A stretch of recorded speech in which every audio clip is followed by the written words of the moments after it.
Subscribe कीजिए बिन Nasir network को और हमारी फैमिली का हिस्सा बनिए। 2 घंटे बाद दोबारा इसकी आंखें खल गईं। कमरे में सिर्फ नाइट बल्ब जल रहा था। वो अचानक खौफजदा हुई थी। इतने बड़े कमरे में वो अकेली थी। अगर उन औरतों या नौकरानियों में से किसी ने दोबारा आकर उसे मारा तो। इसने कमरे में शहरियर को ढूंढना चाहा मगर सारा कमरा खाली था। दोस्त, दोस्त, वो खौफजदा होती उसे आवाजें देने लगी। वो जो बालकनी में खड़ा था फौरा भागता हवा कमरे में आया। क्या हवा बीवी, आप ठीक है ना? इसके पास बैठकर उसने हूरिया के गाल पर हाथ रखा, जिसकी आंखें भीग गई थीं। वो आप यहाँ नहीं थे, मैं डर गई थी, वो सो सो करती बोली। शहरियर ने सुकून की सांस ली और मुस्कुराकर उसे देखा। रालिकस में यही बालकनी में था। आप सो रही थीं। मुझे लगा मेरी वजह से आपकी नींद ना खराब हो जाए इसलिए बाहर चला गया था। इसने नरमी से वजाहत देते हूरिया के आंसू अपने हाथ से साफ किए। हूरिया अब भी खौफजदा थी। वैसे आप डर क्यों गई थीं? वो जैसे इसकी उलझन एक पल में ही समझ गया था। वो मुझे लगा शायद आपके जाने के बाद वो मुझे दोबारा ना मारें। शहरियर की आंखों में हैरत उभरी। कौन? किसकी बात कर रही हैं? वो किससे इतनी खौफजदा थी? वो जो बूढ़ी औरत है ना, वो भी बहुत मारती है और वो दोनों लड़कियां भी और वो सकीना भी बहुत गुस्सा करती है। वो मासूमियत से बताते हुए फूट फूट कर रो पड़ी। शहरियर के सीने में कोई खंजर पैवस्त हुआ था। वो आगे बढ़ा और उसके मजीद नजदीक बैठा।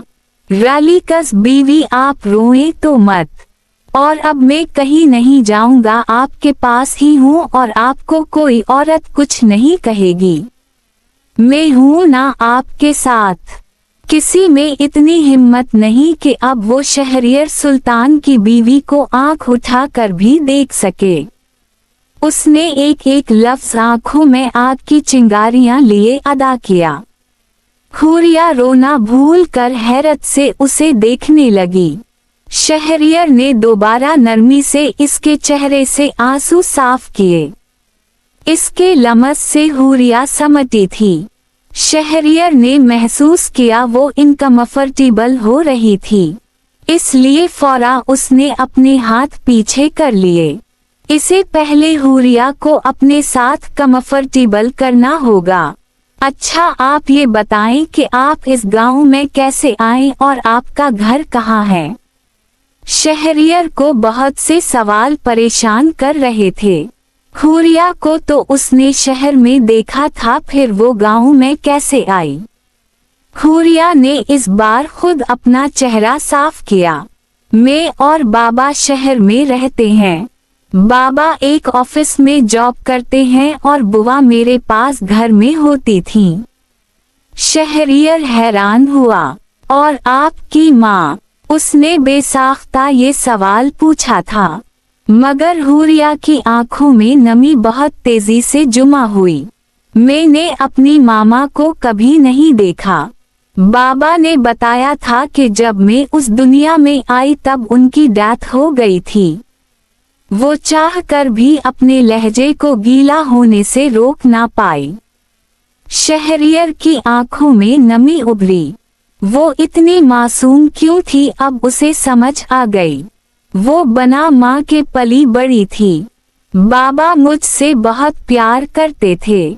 खुद अपने हाथों से मेरे बाल बनाते थे, खुद खाना खिलाते थे। हम शहर के छोटे से घर में बहुत खुश थे। आपको पता है हमारा आबाई घर यहाँ पास दूसरे गांव में है। अक्सर मैं बाबा के साथ छुट्टियों में वहाँ आती थी। और शहरियर को ये समझ आ गई कि वो गांव में क्यों थी। वो बोलती जा रही थी, वो खामोशी से सुन रहा था। मुझे छोटी सी चोट भी लगती तो बाबा परेशान हो जाते थे। सब कुछ अच्छा जा रहा था।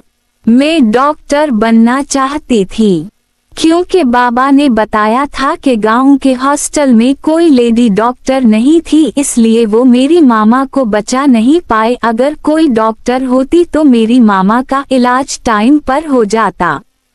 बात करते साथ वो मुसलसल रो रही थी और शहरियर के सीने में दर्द उठती जा रही थी। इसे बहुत ज्यादा तकलीफ महसूस हो रही थी, इसलिए मैंने खुद से वादा किया कि मैं डॉक्टर बनकर गांव के हॉस्पिटल में काम करूंगी, ताकि मेरी तरह कोई और बच्चा अपनी मां से जुदा ना हो सके। मैंने FSC की हुई है, कुछ माह बाद रिजल्ट आएगा, मगर अब शायद मैं डॉक्टर ना बन सकूं। मेरा ख्वाब कभी पूरा नहीं होगा। वो चेहरे पर हाथ रखे अपनी हिचकियां काबू करने की कोशिश में थी। शहरियर ने बहुत मुश्किल से अपने हाथों को रोका, वरना इसका बस ना चला कि इसकी रोती आंखों में से सारे आंसू गायब कर दे। किसने कहा अब आप डॉक्टर नहीं बन सकेंगी? मैं आपको डॉक्टर बनाऊंगा, मैं आपके ख्वाब पूरे करूंगा। शहरियर की मजबूत और संजीदा आवाज पर हुरिया ने बेयकीनी से अपना चेहरा उठाकर उसे देखा। मगर आप ये सब क्यों करेंगे? इसे इतनी हैरत हुई कि हद नहीं। शहरियर ने नरमी से उसका हाथ पकड़ा। हुरिया ने बेयकीनी से अपने हाथ को उसके मजबूत हाथ में देखा। क्योंकि आप मेरी बीवी हैं, आपकी हर ख्वाहिश और हर ख्वाब को पूरा करने की जिम्मेदारी मेरे सर है। मैं आपकी हर ख्वाहिश पूरी करूंगा, बस एक छोटी सी शर्त है। हुरिया की आंखों में बेयकीनी थी, जो साफ शहरियर देख सकता था। कैसी शर्त? उसकी जबान लड़खड़ाई थी। शहरियर के हाथ में मौजूद इसका हाथ ठंडा पड़ रहा था। आपको सारी जिंदगी मेरे साथ रहना होगा, रहेगी मेरे साथ। शहरियर ने इसके हाथ पर हल्का सा दबाव दिया। हुरिया का हाथ कांप उठा। वो कुछ भी कहने के काबिल ना रही।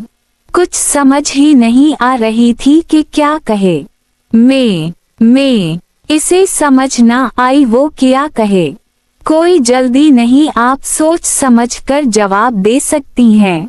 हुरिया ने एक पुरसुकून सांस ली। शहरियर ने नरमी से उसका हाथ छोड़ दिया। अच्छा, अब ये बताएं कि गांव में क्या हुआ था? क्या सच में आपके बाबा ने मेरे चचा के बेटे को मारा है? वो नरमी से पूछ रहा था, मगर हुरिया के चेहरे पर खौफ के साए फैले। इसका सर नफी में हिला। नहीं, इन्होंने जानबूझकर नहीं मारा। वो मुझे बचा रहे थे। वो शख्स मेरा हाथ जबरदस्ती पकड़कर मुझे पता नहीं कहां लेकर जा रहा था। मैं बहुत रोई, चीखने चलाने की कोशिश भी की। उसने मेरा दुपट्टा भी उतार कर फेंक दिया और फिर बाबा ने सड़क पर पड़ा एक पत्थर इसके सर पर मार दिया। मैं सच कह रही हूँ, मेरे बाबा ने उसे नहीं मारा, वो सिर्फ मुझे बचा रहे थे। हम गांव भी उसी लिए आए थे। वहाँ शहर में भी एक लड़का मुझे तंग करता था।